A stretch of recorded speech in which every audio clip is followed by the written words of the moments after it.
High, এই যে সকাল সকাল আমার ছোট্ট পাখিটাকে খাইয়ে দিয়েছি আমি। তারপরে এসে লেগে গিয়েছে তার কাজ করতে, মানে দুষ্টুমি করতে। ছোটো থাকার কিন্তু মজাটা অনেক। দুনিয়াটা কি সুন্দর রঙিন থাকে, চারপাশটা আনন্দময়, কোনো চিন্তা নেই, ভাবনা নেই।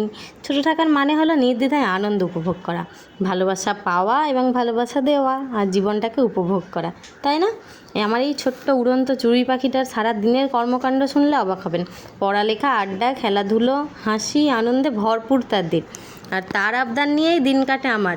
এই দেখুন না, আমি যখন ক্রিম মাখছি তখনও সে আমার পাশে এসে দাঁড়িয়ে আছে, এবং আমি যখন পুজো করছি সে তখনও আমার কাছে এসে দাঁড়িয়ে আছে। এই যে আমি ঠাকুরকে জল দিই, তো ও এখন শিখেছে আমার দেখা দেখি রোজ দিন ঠাকুরকে জল দেওয়া, নম করা। হ্যাঁ, এই অভ্যেসটা কিন্তু ভালো, ও ভালো জিনিসই শিখছে। কিন্তু তবু আমি যখন থেকে পুজো করতাম আগে থেকে, ও তখন থেকেই আমার পাশে এইভাবে দাঁড়িয়ে থাকতো। এই দেখুন কি সুন্দর নম করছে। এই যে তারপর একটু খাইয়ে দিয়েছি, তারপরে যে এখন খেলাধুলো চলছে, তারপর আবার ও ঘুমিয়ে পড়বে। তারপর ঘুম থেকে উঠে বিকেলবেলা এই যে বাবলসটা ওর বাবা ওকে এনে দিয়েছিল সেটাই ও ফোলাচ্ছে। সারাদিন ও এইটা নিয়েই পড়ে, এইটা কখন ওকে দেওয়া হবে। এইটা আমি তাড়াতাড়ি ওকে দিইনি, তাই ও আমার সাথে মানে কান্নাকাটি জোর জবরদস্তি করছিল। কিন্তু এখন বিকেলে আমি ওকে এটা দিয়েছি, তো এইটা নিয়ে ওর খুব আনন্দ, খুব খেলছে। আমরা যখন ছোটো ছিলাম তখন তো আমাদের সময় এত সুন্দরভাবে এত কিছু এইরকম পাওয়া যেত না। এখন তো কত সুন্দরভাবে কত কিছুই পাওয়া যায়, তাই না?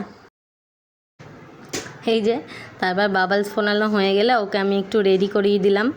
বিকেলবেলা একটু বেরিয়েছিলাম আমরা ফুচকা খেতে, কিন্তু বাজারে লোকের সামনে আর কোনো ক্লিপস নেওয়া হয়নি ফুচকার। তো এই যে এইভাবেই আমাদের দিন কাটলো। টাটা।